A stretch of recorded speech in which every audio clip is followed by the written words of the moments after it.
কুফানগরীতে এক নাস্তিক ছিল। সে বলে বেড়াতো, আমি আল্লাহরে দেখি না তাই মানি না। কুফানগরীর লোকজন বলে, আমাদের এক ইমাম আছে নাম নু'মান ইবনে সাবিত, উনার সাথে বসলে তুমি আল্লাহরে দেখতে পাবা। সে বলে, তাই তাহলে তোমাদের ইমামকে ডাকো। সাইয়েদনা ইমাম আবু হানিফা টাইম দিলেন, এই জুমার দিন, আজকে জুমার দিন না, এই জুমার নামাজের পরে ঠিক ভর দুপুরে 2টায় সবাই আমরা একত্রিত হব। নাস্তিকও আসবে, সাইয়েদনা ইমাম আবু হানিফাও আসবে। জুমার সালাতের পরে লোকের বন্যা বয়ে গেল, বাঁধ ভাঙা জোয়ার, অনেক মানুষ। নাস্তিক এসেছে, লক্ষ লক্ষ লোক এসেছে, আসে নাই ইমাম আবু হানিফা। আসে না আধা ঘন্টা, 1 ঘন্টা, 2 ঘন্টা পরে আসছে। নাস্তিক বলে, এই তোমাদের ইমাম যার কোনো সময়ের জ্ঞানই নাই, এর সাথে কিসের তর্ক? সাইয়েদনা ইমাম আবু হানিফা বলে, ইনদি উযর, আমার ওজর আছে। কি ওজর? সাইয়েদনা ইমাম আবু হানিফা বলেন, আমি ঘর থেকে বের হয়ে আসার পথে একটা নদী পার হয়ে আসতে হয়। আজকে এসে দেখি নদীর মধ্যে কোনো মানুষ টানুষ নাই, নৌকা নাই, মাঝি নাই, কিচ্ছু নাই। তো হঠাৎ দেখলাম পাশে বিশাল বড় একটা গাছ। এই গাছটা এমনি এমনি 2 ভাগ হয়ে গেল। হঠাৎ গাছ থেকে এমনি এমনি লম্বা তক্তা হয়ে গেল। এমনি এমনি তক্তাগুলো জোড়া লেগে নৌকা হয়ে গেল। আর নৌকা আমার সামনে আসলো, মাঝি ছাড়া, লগি বৈঠা ছাড়া। আমি নৌকায় যেয়ে বসলাম, নৌকাটা আমার নিয়ে টান দিয়ে সাঁ করে ওপার নিয়ে গেল। তো এই যে এই কাজগুলো আর প্রসেসিং গুলো হতে আমার 2 ঘন্টা সময় লেগেছে। নাস্তিক কয়, তগ ইমাম গাঞ্জা খাইছে, মাথার তার ছিঁড়া গেছে, নাহলে কোনো সুস্থ মানুষ এই কথা বলতে পারে? এমনি এমনি নাকি গাছ ভেঙে তক্তা হয়, এমনি এমনি নাকি তক্তা লেগে নৌকা হয়, এমনি এমনি নাকি মাঝি ছাড়া নৌকা চলে। সাইয়েদনা ইমাম আবু হানিফা বললেন, এই তো আপনি লাইনে চলে আসছেন, আপনারে বুঝানো এখন আমার খুব সহজ হবে। এমনি এমনি গাছ কাটে না করাত ছাড়া, এমনি এমনি তক্তা জোড়া লাগে না, নৌকা হয় না মিস্ত্রি ছাড়া, এমনি এমনি নৌকা চড়ে না মাঝি ছাড়া। তাহলে এত বিশাল বড় আকাশটা কেমন করে এমনি এমনি হলো?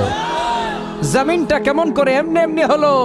সাগর, মহাসাগর, পাহাড়, মরুভূমি কেমন করে এমনি এমনি হলো? এগুলোর একজন স্রষ্টা আছে না নাই? নাস্তিক কয়, তাই তো, আসলেই তো আমি হাদারাম, আসলেই তো আমি উল্লুক্কা পাঠা। এইভাবে তো আমি কখনো ভেবে দেখি নাই, এইভাবে তো কখনো চিন্তা করি নাই। ও ইমাম, তুমি আমার ঘুমন্ত বিবেককে জাগিয়ে দিয়েছো, তুমি আমার চোখের সামনের পর্দাটা উঠিয়ে দিয়েছো, তুমি আমার দৃষ্টিভঙ্গিকে পরিবর্তন করে দিয়েছো। ও ইমাম, তুমি আমার চোখ খুলেছ, তুমি আমাকে হক চিনতে সাহায্য করেছো। আর দেরি করতে চাই না, আমারে পড়িয়ে দাও লা ইলাহা ইল্লাল্লাহু মুহাম্মাদুর রাসূলুল্লাহ। কালিমা পড়ে মুসলমান হয়ে গেছে। আল্লাহু আকবার পড়েন। It's an eye opener for you. এই সূরাটা আপনাদের জন্য আই ওপেনার, চোখ খুলে দিবে। একটু চিন্তা করলেই বুঝবেন যে নাস্তিকদের যুক্তিগুলো খুবই হালকা। ওরা স্রষ্টাকে মানতে চায় না, আল্লাহরে মানতে চায় না। এর কারণ ওরা বলে আনসিন ইজ নাথিং, যেটারে দেখি না ওইটা মানি না। নাউজুবিল্লাহ পড়বেন না? কিন্তু ওরা ওদের জীবনে অনেক কিছু দেখে না, ওরা মানে না। আচ্ছা, আপনি আপনার জীবনে সরাসরি চোখ দিয়ে আমেরিকা দেখছেন? কথা কয় না। তা আমেরিকা যে আছে মানেন না? যারা এখনো হজে যান নাই, যারা এখনো যান নাই, কাবা ঘর নিজ চোখে সরাসরি দেখছেন? টিভিতে না, টিভিতে তো সবাই দেখছি। সরাসরি কাবা ঘর দেখছেন? তো আপনি যে দেখেন না, আপনি সৌদি আরব যে আছে, কাবা ঘর যে আছে মানেন না? নাস্তিকরা বাতাস খালি চোখে দেখে না, দেখে, কিন্তু নাস্তিকরা বাতাস মানে না। Why do you believe on that? তো বাতাস মানুষ কেন? তোর দাদা, তোর বাবা কোনোদিন বাতাস দেখছে? তুই তোর চোখ দিয়ে কোনোদিন বাতাস দেখেছিস? Do you see the air in the atmosphere? উত্তরে বলবেন no. So why do you believe on that? বাতাস বিশ্বাস করো কেন? Do you see the migraine pain when someone feel in his head? কেউ যখন মাথা ব্যথা অনুভব করে, বলে যে আমার মাথাটায় প্রচন্ড ব্যথা। ভাইজানের মাথা ব্যথা প্রচন্ড, দেখা যাচ্ছে? মাথা ব্যথা থাকলেও মাথার অবস্থা যা, না থাকলেও এটা দেখা যায় না। So why do you believe on that? মাথা ব্যথা দেখা যায় না তো বিশ্বাস করস কেন? এগুলো কপাল পড়া, এগুলো হচ্ছে নাম্বার 1 হাতারাম, উল্লুক্কা পাঠা। নাস্তিকদের জন্য এই সূরার ভেতরে আল্লাহ তাআলা অনেক দিগদর্শন রেখেছেন, জীবন দর্শন রেখেছেন। আল্লাহ বুঝাতে চান যে গোলাম, আমারে চেনার জন্য, আমারে দেখার জন্য তোর ডক্টরেট ডিগ্রি লাগবে না, তোর ব্যাচেলর ডিগ্রি, মাস্টার্স ডিগ্রি লাগবে না। তুই আমার সৃষ্টির দিকে একটু নজর করে তাকা, একটু ঠান্ডা মাথায় চিন্তা করে দেখ, একটু সাগরের দিকে তাকা, একটু নদীর দিকে তাকা, একটু পাহাড়ের দিকে তাকা। তাকালেই তুই বুঝবি সামওয়ান ইজ কন্ট্রোলিং এভরিথিং। একজন এমডি আছে, ম্যানেজিং ডাইরেক্টর, মহা ব্যবস্থাপক, যিনি গোটা বিশ্বের সব ব্যবস্থাপনার আঞ্জাম দিচ্ছেন। চিল্লায় বলেন ঠিক কিনা? আল্লাহ বলে, তুই সাগরের দিকে তাকা, পাহাড়ের দিকে তাকা, নদীর দিকে তাকা। সাগরের দিকে তাকালে আমি আল্লাহরে খুঁজে পাবি। আল্লাহর সৃষ্টির দিকে তাকালে আল্লাহরে পাওয়ার সুযোগ আছে না নাই? এই তথ্যগুলো, এই উপাত্তগুলো, এই মেসেজ আর ইনফরমেশন গুলো আল্লাহ তাআলা এই সূরার ভেতরে ভরে দিয়েছে। শুনতে রাজি আছেন? আওয়াজ করে বলেন তো সূরার নাম। মুলক। মুলক মানে কি? মুলক মানে রাজত্ব, মুলক মানে ক্ষমতা, মুলক মানে পাওয়ার, মুলক মানে কিংডম, মুলক মানে সভরেইনটি, মুলক মানে অথরিটি। অথরিটি কার? এজন্য রব্বুল আলামিন বলেন তাবারাকাল্লাযী বিয়াদিহিল মুলকু ওয়া হুয়া আলা কুল্লি শাইইন কাদির। সুমহান সেই সত্তা যার হাতে ক্ষমতা আর তিনি সকল কিছুই করতে ক্ষমতাবান, সবকিছুর উপর কর্তৃত্বশীল। চিল্লায় বলেন ঠিক কিনা? তাবারাকাল্লাযী, সুমহান তিনি, বিয়াদিহিল মুলক, যার হাতে ক্ষমতা। ক্ষমতা কার হাতে? নাকি প্রধানমন্ত্রীর হাতে, র্যাবের হাতে, পুলিশের হাতে, আমনেগো হাতে? আপনারা তো কোন ক্ষমতা সব আমগো হাতে। সকল ক্ষমতার উৎস কে? সকল ক্ষমতার উৎস আল্লাহ। কিন্তু আমরা বলে থাকি সকল ক্ষমতার উৎস জনগণ। এটা যুক্তিতে টিকে না। কি ক্ষমতা আছে আমাদের? কি ক্ষমতা আছে? কোনো ক্ষমতা নাই। আসল ক্ষমতার মালিক হলেন আল্লাহ। আমাদেরকে তো আল্লাহ দুর্বল করে বানিয়েছেন। ওয়া খালাকাল ইনসানু দাঈফা, আমাদেরকে দুর্বল করে তৈরি করেছে কে? শুধু আমরাই দুর্বল না, আমি দুর্বল, আমার বাপ দুর্বল, আমার দাদা দুর্বল, আমার 14 গোষ্ঠী দুর্বল। আমরা দুর্বলের ঘরের, চিল্লায় বলেন দুর্বলের ঘরের, সেই দুর্বলের ঘরের দুর্বল কয় আমরা সব ক্ষমতার উৎস। কি ক্ষমতা আছে আমার? আজকে মাহফিলের প্যান্ডেলের পেছন থেকে বলে, কেউ যদি বলে ওঠে হুজুর সাপ, কি বলে? সব দৌড়। আমি আমার নানা ঘরে লয়ে দৌড় দিমি, এদিকে দৌড়া, চাচা আপন প্রাণ বাঁচা। সাপ কথাটা তো মজা করে বললাম, এতে অনেকে খুঁজতেছে আসলে কি সাপ। আর আসলেই যদি একটা anaconda, C snake, black mamba, king cobra, Python এসে ফস করে যদি প্যান্ডেলে যদি একটা ঢুকতো, পাওয়া যেত কাউরে? কথা কন। তো এই হচ্ছে আমাদের ক্ষমতা। সাপ বাদ দেন, বাবা ব্যাংক চিনেন না? না, দেবিদ্বারে তো বাবা ব্যাংক নাই। কি করে? খালি লাফায়। 10টা বাবা ব্যাংক, 2টা এই স্টেজে আর বাকি 8টা প্যান্ডেলে যদি ছেড়ে দেওয়া হয়, বাবা ব্যাংক আর কি লাভ দিবে? এর চেয়ে বড় লাভ দিবেন আপনারা?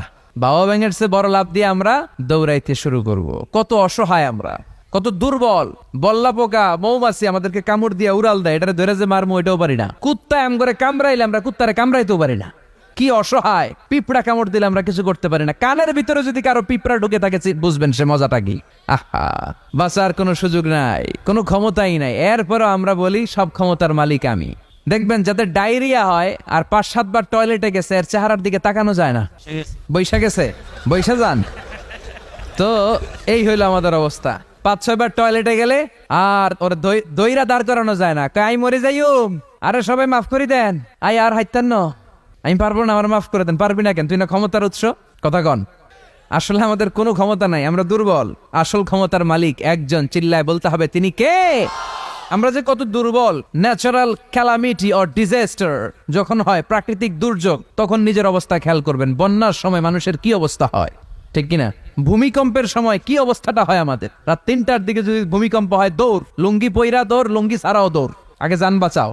পাগল হয়ে যায়। বাচ্চাটারে কোলে নিয়ে দৌড়াবো, না স্ত্রীকে ঘুম থেকে জাগাবো, না ভাড়াটিয়াদেরকে উঠাবো, না নিজেই ছাদের উপর থেকে লাফ দেবো? ত্রাস, ভয়, ভূমিকম্প, সবাই দৌড়।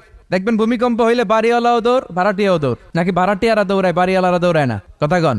ডোনাল্ড ট্রাম্প যে বিল্ডিং এ থাকে, ওইটাতে ভূমিকম্প হইলে ডোনাল্ড ট্রাম্প তো দৌড়াবে না? না, ডোনাল্ড ট্রাম্পও দৌড়াবে। আমি কিছু টেলিভিশনের লাইভ প্রোগ্রাম দেখেছি, ওখানে উপস্থাপক আর অতিথিরা ক্যামেরা ট্যামেরা মেকআপ টেকআপ নিয়ে বসছে। একটু পরে শুরু হয়েছে ভূমিকম্প, মাইক থুইয়া দিয়া উপস্থাপক দৌড়। যেহেতু মেকআপ টেকআপ একেবারে ক্যামেরা ট্যামেরা সব সেটিং, অতিথিরা ওঠে না। একটু পরে আবার নাড়াচাড়া, এবার অতিথিও দৌড়। বাঁচার জন্য সব দৌড়। এই হচ্ছে আমাদের ক্ষমতার দৌড়াত্ম। এরপরও আমরা বলি আমরা নাকি ক্ষমতার উৎস।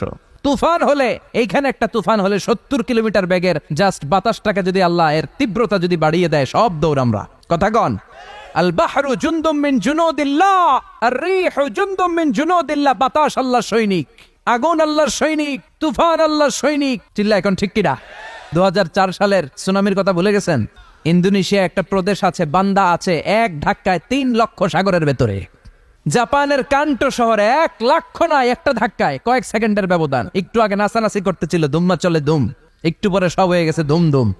একেবারে সাইজ করে ফেলছে কে? আহা, কোনো ক্ষমতা নাই। ক্ষমতার মালিক কে? এজন্য রাব্বুল আলামিন বলেন তাবারাকাল্লাযী বিয়াদিহিল মুলকু ওয়া হুয়া আলা কুল্লি শাইইন কাদির। সুমহান সেই সত্তা যার হাতে ক্ষমতা। ক্ষমতা কার হাতে? কক্সবাজারে দেখবেন একটা দ্বীপ আছে, একমাত্র দ্বীপ যেটাতে পাহাড় আছে, নাম মহেশখালী। ওইখানে বৌদ্ধদের স্বর্ণ মন্দির আছে। ওখানে তুফান টুফান শুরু হইলে বৌদ্ধরাও জিকির করা শুরু করে দেয় আল্লাহর। সুবহানাল্লাহ কইবেন না? তুফানে পড়লে দেখবেন হিন্দু, বৌদ্ধ, আস্তিক, নাস্তিক সবাই জিকির করে একজনের, চিল্লায় বলেন তিনি কে? আমরা মাঝে মাঝে আমাদের প্রোগ্রাম স্কেডিউল এত টাইট থাকে, মাঝে মাঝে আমরা প্লেনে হেলিকপ্টারে এক জেলা থেকে আরেক জেলায় যাই বাধ্য হয়ে।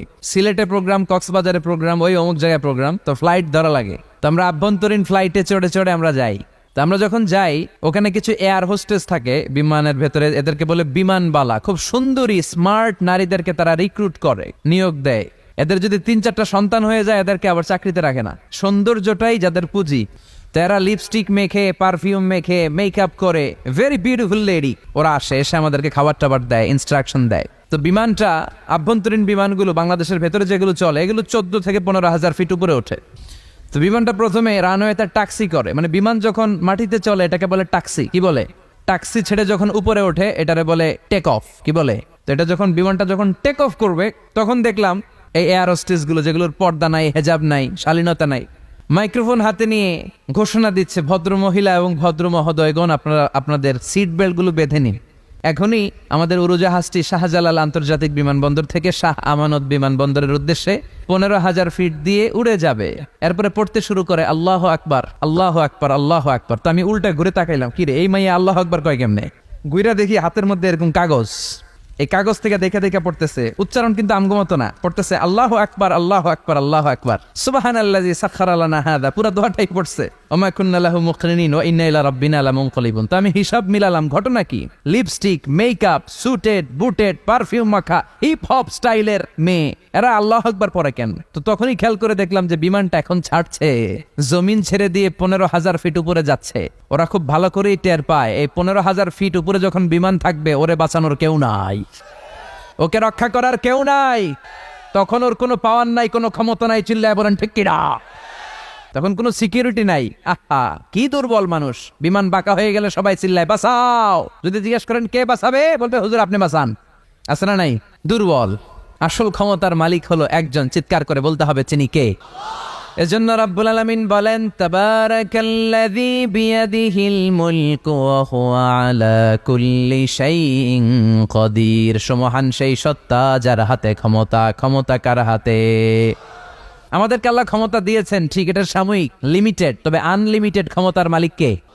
এই যে আমাদের মাননীয় প্রধানমন্ত্রী শেখ হাসিনা নতুন টার্মের জন্য আসছে না? কয় বছর? 5 বছর। কোন দেশে আসে 10 বছর, কোন দেশে 15 বছর। তো এই যে আল্লাহ ক্ষমতার চেয়ারে বসে, আল্লাহ আসছে কয় বছরের মেয়াদে? কথা বলেন। 50 বছর, 100, হ্যাঁ? কয়দিন থাকবে উনি? আজীবন। রব্বুল আলামিন বলেন, হুয়াল আউয়ালু ওয়াল আখিরু ওয়াল যাহিরু ওয়াল বাতিন ওয়া হুয়া বিকুল্লি শাইইন আলিম। আল্লাহ বলে আমি প্রথম, আমার আগে কেউ নাই, ঠিক কি না? ওয়াল আউয়ালু ওয়াল আখির, আমি শেষ, আমার পরে কেউ নেই। আমি প্রকাশ্য, আমি গোপন, সূচনাহীন, অতীতকাল থেকে আমি আল্লাহ ক্ষমতার চেয়ারে বসা, সীমাহীন, ভবিষ্যৎহীন, শেষহীন, ভবিষ্যৎ পর্যন্ত ক্ষমতার চেয়ারে বসে থাকবে কে? আল্লাহ বললেন আমি প্রথম, আমি শেষ। প্রথমে কে? শেষে কে? তিনিই প্রথম, তিনিই শেষ, তিনি চিরকাল ক্ষমতার চেয়ারে বসে থাকবেন। চিল্লায় বলেন ঠিক কিনা? আবার পৃথিবীতে অনেক দেশে দেখবেন ডেমোক্রেটিক সিস্টেমে ক্ষমতায় আসে, মানে ভোটে জিতে, যেমন আমাদের দেশ। তা আল্লাহও তো ভোটে জিতে আসছে না? আল্লাহ ভোটে জিতে আসছে। অনেক দেশে মোনার্কি সিস্টেম, মানে রাজতন্ত্র, রাজার পোলা রাজা, আল্লাহর বাপ ছিল রাজা, এই জন্য আল্লাহও রাজা। এরকম আল্লাহ চিরকাল, আজীবনের মেয়াদ নিয়ে তিনি ক্ষমতার চেয়ারে বসা। চিৎকার করে বলেন ঠিক কিনা? আবার পৃথিবীর অনেক দেশে দেখা যায় আন্দোলন করে সরকারকে ক্ষমতার চেয়ার থেকে নামানো যায় কি যায় না? পৃথিবীতে এরকম হয়েছে না অনেক জায়গায়? আন্দোলনের ঠেলায় সরকার কয় আমি নাই। আবার মাঝে মাঝে মিলিটারি কু হয়, সেনা বিদ্রোহ, জানেন না আপনারা? তা আমরা পৃথিবীর 700 কোটি মানুষ সবাই মিলে যদি আল্লাহর বিরুদ্ধে আন্দোলনে নেমে যায়, তাইলেই তো আল্লাহর ক্ষমতা শেষ। যাবে না? 700 কোটি মানুষ মিলেও পারা যাবে না। আচ্ছা, জিন জাতি যদি বলে ও মানুষেরা তোদের সাথে আমরাও আছি, মানুষ জিন ভাই ভাই, আল্লাহর আর রক্ষা নাই, আল্লাহর গদি শেষ। আচ্ছা, ফেরেশতারাও যদি বলে ও মানুষ ও জিনেরা তোগুলোকে আমরাও আছি, 3 দলীয় মহাজোট, আল্লাহর চেয়ার উল্টে যাবে নাকি? কথা বলেন। আল্লাহ বলেন ওয়ালাম ইয়াকুল্লাহু শারীকুন ফিল মুলক, আমার ক্ষমতায় কোনো পার্টনার নাই। কুলিল্লাহুম্মা মালিকাল মুলক, আমি ক্ষমতার মালিক, এই ক্ষমতা কেউ ছিনায় নিতে পারবে না। গোটা বিশ্বের সবাই মিলে যদি আমার বিরুদ্ধে আন্দোলন করিস, আমার ক্ষমতার 1 ইঞ্চিও কমবে না। চিল্লায় বলেন ঠিক কি না? সে আল্লাহ বললেন তাবারাকাল্লাযী বিয়াদিহিল মুলকু ওয়া হুয়া আলা কুল্লি শাইইন কাদির। সমহান সেই সত্তা যার হাতে ক্ষমতা, ক্ষমতা কার হাতে? ওয়া হুয়া আলা কুল্লি শাইইন কাদির, তিনি সব বিষয়ে ক্ষমতাবান। ফাআলুল লিমা ইউরিদ, যা চান তিনি তাই করতে পারেন। তিনি কে?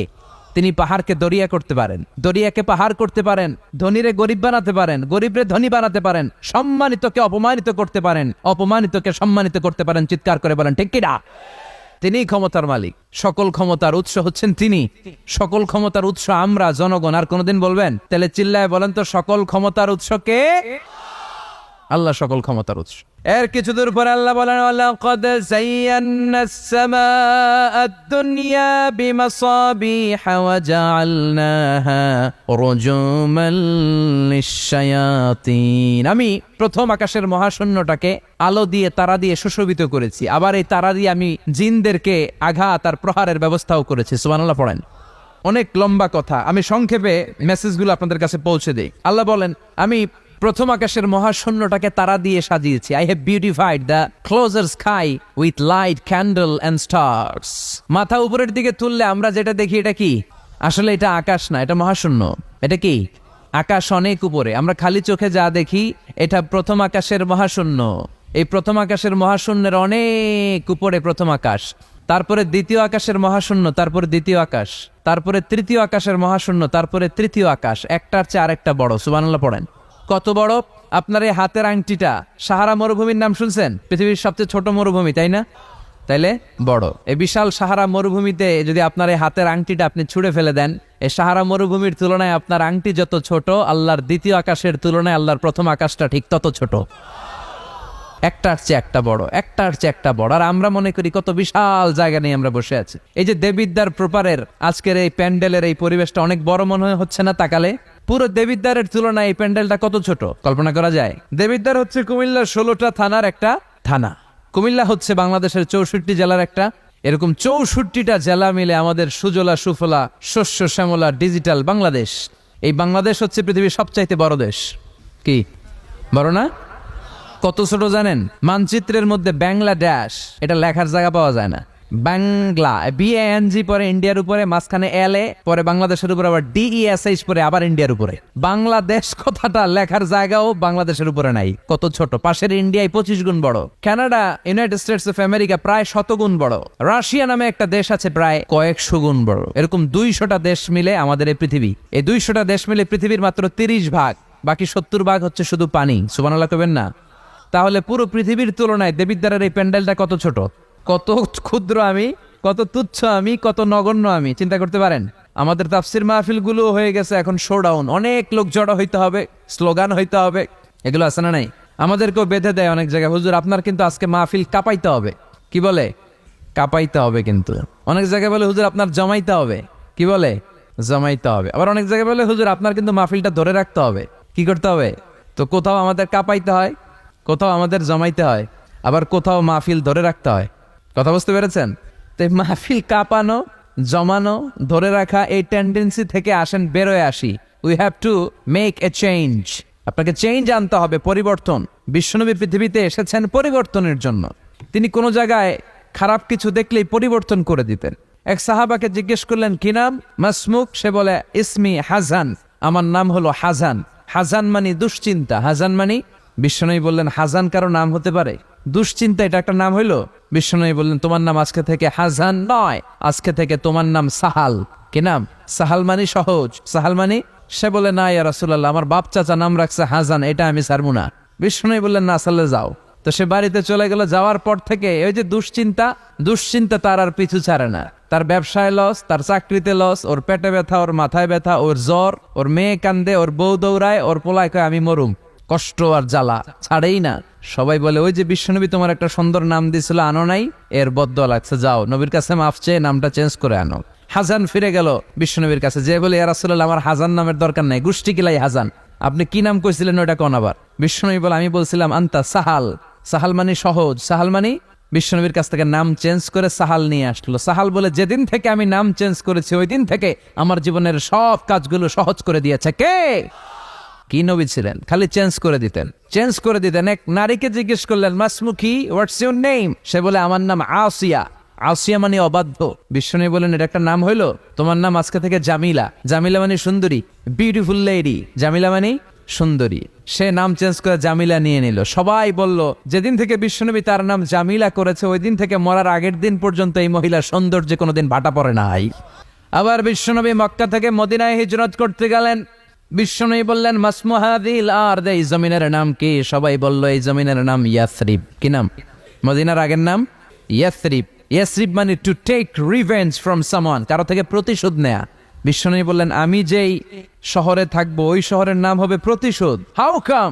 ইটস কোয়াইট ইম্পসিবল, অসম্ভব। আমি রহমতের নবী, ওমা আরসালনাকা ইল্লা I have sent you as a mercy for the entire universe. ও নবী, আমি আপনাকে গোটা বিশ্বের জন্য রহমত করে পাঠিয়েছি। রহমতের নবী যেই শহরে থাকবে ওই শহরের নাম প্রতিশোধের শহর না। আজকে থেকে এই শহরের নাম তবা কিংবা তৈবা, পবিত্র শহর। পরবর্তীতে এই শহরের নাম করা হলো মদিনাতুর রাসূল, মদিনাতুন নবী। সুবহানাল্লাহ পড়েন। আবার বিশ্বনবী আরেক এলাকায় সফরে গেলেন। বললেন মাসমুহাদিল আর এই এলাকার নাম কি? সবাই বলে গাদিরা। কি বলে? গাদিরা। গাদিরা মানে আরদুন লা শাজারা ফিহি ওয়ালা নাবাত, এমন শহর যে শহরে কোনো গাছ পালা লতা পাতা ঘাস জন্মায় না। বিশ্বনবী বললেন এটা একটা নাম রাখছো তোমরা গাদিরা? এই গদিরা নামের কারণেই তো এলাকায় কোনো গাছপালা হয় না, ওই এলাকায় কোনো গাছ হতো না। বিশ্বনবী বললেন মিনাল ইয়াউম, আজকে থেকে এই এলাকার নাম গাদিরা নয়, আজকে থেকে এই এলাকার নাম আমি চেঞ্জ করে দিলাম খাদেরা। খাদেরা মানে সবুজ। খাদেরা মানে কি? বিশ্বনবী নাম চেঞ্জ করে দেওয়ার সাথে সাথে ওই এলাকায় ঘাস লতা পাতায় সবুজ শ্যামল হয়ে গেল। এজন্য পরিবর্তন লাগবে। We have to make a change. পরিবর্তন লাগবে। এই লোক দেখানো মানসিকতা থেকে আমাদের বেরিয়ে আসতে হবে। মাহফিল কাঁপানো, মাহফিল জমানো, মাহফিল ধরে রাখা, এগুলার কোনোদিন বলবেন? সব হবে আমাদের একজনের খুশির জন্য। তিনি কে? হাল্লাকা সিররুন ইনদাল্লাহ বাইনাকা আনতা ওয়া বাইনাল্লাহ। তোমার আর তোমার আল্লাহর মধ্যে এমন কোন গোপন বিষয় আছে নাকি যেটা আল্লাহ ছাড়া কেউ জানে না? তোমার জীবনে এমন কোন গোপন দান আছে নাকি যেটা আল্লাহ ছাড়া কেউ দেখেনি? আমরা এখন দেখায় দেখায় দান করতে চাই, আছে না নাই? অমুক সমাজপতি শিল্পপতি 2 লক্ষ টাকা বলেন মারহাবা, আছে না নাই? লোক দেখানো দান। এটা মিজানের পাল্লায় উঠালে কোনো ওজন হবে না। আপনি গোপনে 1 টাকা দিয়েছেন, এটারে উহুদ পাহাড়ের সমান ওজন করে আমলনামায় তুলে দিবে কে? এজন্য সবসময় খেয়াল রাখবেন যে একজনকে আমরা দেখাতে চাই, আমরা দেখাবো একজনকে। তিনি কে? মানুষকে দেখানোর জন্য কিছু করা যাবে? আল্লাহুম্মা রযুকনা ইখলাস। আল্লাহ তুমি আমাদের ইখলাস বাড়ায় দাও। আর জোরে পড়েন আমিন। আমরা আজকে সূরাতুল মুলক থেকে কথা শুনবো। মুলক সূরার নাম কি? এই সূরার অনেক ফজিলত আছে। এই সূরা রাত্রিবেলা যারা তেলাওয়াত করবে তাদের কবরের আযাব হবে না। কবরের কথা শুনলে ভয় লাগে না? চলে যেতে হবে, কেউ থাকতে পারবো না। কিন্তু এই জিনিসটা আমাদের স্মরণেই আসে না। এত ব্যস্ততা, এত মায়া জাল, এত মায়ার জালে আমরা আটকে আছি। এত ব্যস্ত লাইফ, সকালবেলা অফিস, বিকেলবেলায় অমুক কাজ, তারপরে অমুক কাজ, একটার পর একটা কাজ চলতেই থাকে। এই ব্যস্ততার কারণে আমাদের জীবনটা সুপার বিজি লাইফ আমরা লিড করছি, আমাদের জন্য সময়ই নাই, কিন্তু চলে যেতে হবে। এজন্য সাইয়েদনা ওমরে ফারুক বলতেন মুতু ক্বাবলা আন তামুতু, মরার আগে একবার মরো। হাসিবু ক্বাবলা আন তুহাসাবু আলাইকুম, তোমার হিসাব নেওয়ার আগে তুমি তোমার একবার হিসাব নাও। আমাদের প্রত্যেকের নিজের একটা হিসাব আছে না নাই? কথা বলেন। নিজে খাতা কলমের মধ্যে একটু লিস্ট করবেন যে আমি জীবনে এই ভালো কাজ করেছি, এই খারাপ কাজ করেছি, আসলে আমার অবস্থানটা কই হওয়া উচিত। নিজে খাটের মধ্যে একবার শটাং হয়ে মরার মতো শুয়ে থাকবেন, ভাববেন যে আমি মরে গেছি। ভাবেন না কি হবে? ছেলেমেয়েরা কান্না করবে, আত্মীয় স্বজন কান্না করবে, মাইকে অ্যানাউন্সমেন্ট হবে অমুক এলাকার অমুক ভাই আমাদের মাঝে দুনিয়ায় নাই। বিশাল দেবিদ্বারের ময়দানে আপনার জানাজা হবে, খাটিয়াতে করে নিয়ে যাওয়া হবে। শুয়ে শুয়ে ভাববেন আগে থেকে খুদে রাখা কবরে আপনাকে ফেলে বাঁশ দিয়ে উপরে মাটি চাপা দিয়ে চলে আসবে। অন্ধকার, শুধু অন্ধকার। এই অন্ধকার যেন শেষ হতে চায় না। This is the nature of life. এই তো জীবন। কথা বলেন ঠিক কিনা? এগুলো ভাবার দরকার আছে না নাই? বিষ্ণু বললেন এই সূরাটা এমন সূরা মানিআতুন মিন আযাবিল কবর। এই সূরা মুলক যারা তেলাওয়াত করবে তাদের কবরে কোনো আযাব হবে। আজকে থেকে সূরাতুল মুলকের তেলাওয়াত করা যাবে? পারা যাবে। আসেন না নিজেদেরকে একটু পরিবর্তন করি, আসেন না নিজেদের আমলের ঝুলিতে আরো কিছু বাড়াই, নিজেদের আমলগুলোকে সুন্দর করি, নিজেদেরকে আরেকটু পরিচ্ছন্ন করি। প্রতিদিন রাতে সূরাতুল মুলক তেলাওয়াত করবেন ইনশাআল্লাহ। কইতে পারলেন না? 2 নম্বর ফজিলত শাফাআত লি সাহিবিহা। এই সূরা যারা তেলাওয়াত করবে এই সূরা তেলাওয়াতকারীর জন্য আল্লাহর কাছে সুপারিশ করবে। 3 নম্বর ফজিলত খাসামাত আন সাহিবিহা। এই সূরাটা কিয়ামতের দিন এই সূরার তেলাওয়াতকারীর পক্ষে আল্লাহর সাথে তর্ক করবে, ডিবেট করবে। কতক্ষণ? হাত্তা আদখালাহুল্লাহুল জান্নাহ, যতক্ষণ না আল্লাহ তাআলা এই লোকটাকে জান্নাতি বলে ঘোষণা না দেয়। আল্লাহ যতক্ষণ অ্যানাউন্স করবে he is from paradise, he will enter the paradise, আমার এই বান্দা জান্নাতে ঢুকবে, এই সার্টিফিকেট দেওয়ার আগ পর্যন্ত এই সূরা সামনে দাঁড়ায় আল্লাহর সাথে তর্ক করতেই থাকবে। আবার বিশ্বনবী বলেন, মান কারা বিহা ফি লাইলাতিন ফাকাদ আকসারা ওয়া আতাবা। রাত্রি বেলায় যেই ব্যক্তি এই সূরাটা তেলাওয়াত করবে তার রাত্রিটারে বরকতময় করে দিবে কে? এজন্য বিশ্বনবী বলতেন, আমি চাই আমার প্রতিটা উম্মতের হৃদয়ে এই সূরাটা গাথা থাক। আমার নবী চাইতেন আমাদের অন্তরে যেন এই সূরাটা মুখস্থ থাকে। আমরা চাই না? 30টা মাত্র আয়াত। কয় আয়াত? সবাই বলেন কয় আয়াত? প্রতিদিন এক আয়াত মুখস্থ করলে আমাদের পুরো সূরাটা মুখস্থ করতে লাগবে কয়দিন? 30 দিন। এক মাসের চেষ্টায় এই সূরাটা মুখস্থ করা যাবে না? দেবিদ্দারের ভাইয়েরা, করা যাবে? আওয়াজ করে পড়েন ইনশাআল্লাহ। এই সূরার মাহাত্ম্য হচ্ছে, এই সূরা আপনার দৃষ্টিভঙ্গিকে চেঞ্জ করবে, আপনার চিন্তার জগতে আন্দোলন তৈরি করবে, আপনার চোখকে খুলে দিবে, আপনার ঘুমন্ত বিবেককে জাগিয়ে দিবে। বিশেষ করে যারা স্রষ্টা নিয়ে সন্দেহে থাকে তাদের জন্য এটার ভিতরে ডোজ আছে, মেডিসিন আছে। ইয়াং ছেলে পেলে অনেকে আমাদের প্রশ্ন করে, হুজুর আল্লাহরে নিয়ে অনেক প্রশ্ন জাগে, স্রষ্টার অস্তিত্ব নিয়ে, আখেরাত নিয়ে, কবরের জীবন নিয়ে আমাদের প্রশ্নের অভাব নাই, কারণ নাস্তিক্যবাদের ছড়াছড়ি আশেপাশে আছে না নাই? ইয়াং যারা আছে তোমাদেরকে একটা বই পড়ার সাজেস্ট আজকে আমি করে যাই। বইটার নাম অনেকে জানে, প্যারাডক্সিক্যাল সাজিদ। কি নাম? লেখক হচ্ছে আরিফ আজাদ। লেখক কে? আরিফ আজাদ। বইটার নাম প্যারাডক্সিক্যাল সাজিদ। গত 21শে বইমেলায় এটা দ্য বেস্ট সেলার হয়েছিল, এজন্য নাস্তিকদের মাথা গরম। কথা বলেন। এই বছর সে আরেকটা বের করছে, প্যারাডক্সিক্যাল সাজিদ 2। এটা গতকাল থেকে বইমেলায় পাওয়া যাচ্ছে, 21শে বইমেলায়। এই প্যারাডক্সিক্যাল সাজিদ 1, প্যারাডক্সিক্যাল সাজিদ 2 প্রতিটা যুবকের সাথে সাথে রাখার দরকার, ঠিক কিনা?